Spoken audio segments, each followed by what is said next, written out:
부동산 시장의 정설 중 하나는 실물 경기 위축이 부동산 시장의 가장 큰 악재라는 것입니다. 우한 폐렴 사태가 장기화되면 경기가 위축되고 부동산 시장도 타격받을 수밖에 없습니다. 특히 미국과의 무역 분쟁 등으로 이중고를 겪고 있으며 전 세계에서 부동산 버블이 가장 심한 중국을 눈여겨봐야 합니다. 전문가들이 오랫동안 지적하고 있는 중국 경제 붕괴의 메커니즘 중 하나는 중국의 대외 수출 감소입니다. 수출이 줄면 대내외 유동성이 줄고 달러 보유고가 감소하며 이는 중국 위안화 가치의 하락으로 이어집니다. 이에 중국 정부의 시장 개입 여력마저 떨어지면 시중금리는 상승 압력을 받습니다. 부실을 우려한 은행들은 대출금 회수에 나서고 결국 가장 취약한 부동산 부분의 버블이 터지면서 순식간에 금융 불안으로 이어질 수 있다는 것입니다. 현재 중국 내 공장들 상당수가 멈춰서 있는 것은 이미 알려진 사실입니다. 현재 중국은 엎친 데 덮친 격으로 우한 폐렴으로 인한 내수의 급격한 위축을 피할 수 없는 상황입니다. 지난 2일 인민은행은 유동성 부족을 막기 위해 시중은행에 1.2조 위안을 투입할 것이라고 밝혔습니다. 하지만 내수 경기가 급냉한 상황에서 돈을 푼다고 경기가 쉽게 살아날 수 없습니다. 시간이 지날수록 기업들의 자금난은 더욱 심해질 것입니다.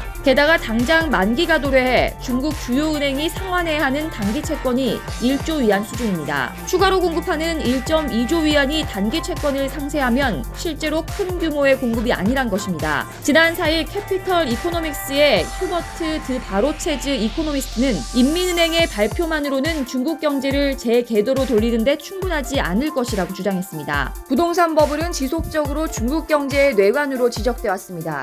2018년 12월 국회 예산정책처가 펴낸 중국 경제 현안 분석은 중국 부동산 시장은 은행과 당국의 감독을 받지 않는 그림자 금융 그리고 지방정부와 긴밀하게 연관돼 있다며 따라서 부동산 시장에 충격이 발생할 경우 금융 시스템 전반에 불안을 가져올 가능성이 있다고 경고했습니다. 지난해 중국 부동산 시장의 가치는 65조 달러로 추정됩니다. 이는 2018년 기준 중국 GDP 13조 6천억 달러의 5배 규모에 달합니다. 중국의 부동산 버블은 베이징, 상하이, 선전 등 대도시를 중심으로 형성돼 있습니다. 홍콩 사우스차이나 모닝포스트지도 지난해 5월 중국 부동산 버블을 지적하며 중국 금융 부분이 거품 경제 시기의 일본보다 부동산 부분에 더 많은 대출을 했다는 점도 우려스럽다며 중국의 GDP 대비 주택대출 비율은 일본의 3배 이상에 달한다고 경고했습니다.